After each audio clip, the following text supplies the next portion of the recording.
Dobro jutro. Dobro jutro. Midva se javljava iz najine jutranje rekreacije ob Velenskem jezeru. Sva se odločila za zelo zgodno uro, že ob 4:30 sva vstala in zaradi tega, ker potem še delava, jaz doma v pisarni. Jaz pa v Gorenju, kjer imamo poskrbljeno zaščito pred tem našim virusom. Dobivamo vsak dan masko in tudi zaščitne razkužila, tako v proizvodnji kot tudi mi v pisarnah, da smo zaščiteni, koliko časa bo pač to še trajalo. Kljub temu, da delava, imava pa vendarle veliko prostega časa in pri družini in življenju smo namreč odpovedali vse dogodke zdaj v teh spomladanskih mesecih. Ni pevskih vaj, ni zakonskih skupin, tako da nama ostaja popoldan in ob večerih dosti prostega časa. Odločila sva se, da se ne zaparkirava pred televizijo, ampak da narediva tudi nekaj zase, nekaj za naše bližnje. Danes naju posebej nagovarjajo Jezusove besede iz Markovega evangelija, kjer so ga farizeji vprašali, katera je glavna in najpomembnejša zapoved, in on jim je odgovoril takole. Prva zapoved med vsemi je: poslušaj, Izrael, Gospod je naš Bog, edini Gospod.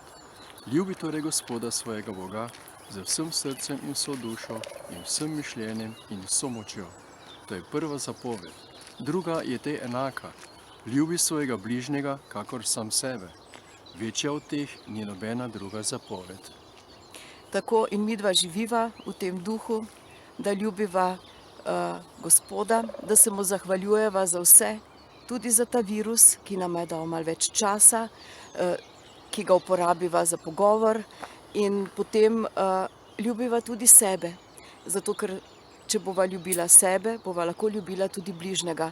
Zato skrbiva za svoje telo, ga malo razmigava. Včeraj, ko sva pri poročilih videla, da se ob polnoči začenja ta ukrep, da moramo vsi biti doma, sva bila kar malo žalostna. Mi smo namreč doma v bloku in ti najini jutranji sprehodi so bili edino, kar sva imela od zraka, da sva šla ven. Zato sva šla kar pogledat, kateri so pa tisti spregledi, in eden od teh spregledov tega odloka je tudi, da lahko hodiš po parkih in da se lahko sprehajaš po sprehajalnih poteh, in okoli Velenskih jezer imamo te sprehajalne poti in to izkoriščava.